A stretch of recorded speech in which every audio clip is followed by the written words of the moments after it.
مصارف ومحاكم وسجون ومراكز للأمن العام وللشرطة العسكرية ومنشآت عامة أخرى، إضافة إلى ممتلكات خاصة. قالت مصادر مؤكدة في تصريح لوكالة الجماهيرية للأنباء إن هذه الاعتداءات استهدفت نهب مصارف وإحراق وإتلاف ملفات قضايا جرائم جنائية منظورة أمام المحاكم تتعلق بالقائمين بها. الاعتداءات على مراكز الأمن العام والشرطة العسكرية استهدفت سرقة السلاح واستخدامه. وكشفت هذه المصادر عن تمكن أجهزة الأمن منذ يوم الأربعاء بصدام لكي تفلت الأمور وتتحول إلى فوضى لضرب استقرار ليبيا وأمن وأمان مواطنيها ووحدتهم الوطنية. وأوضحت نفس المصادر القريبة من التحقيقات بأن هذه العناصر التي تنتمي لجنسيات تونسية ومصرية بهذه الاعتداءات وفق برامج محددة.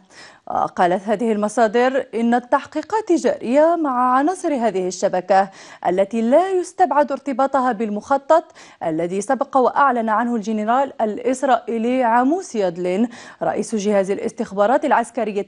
هذا الجهاز في زرع شبكات وخلايا تجسس في ليبيا وتونس والمغرب، إضافة إلى السودان ومصر ولبنان.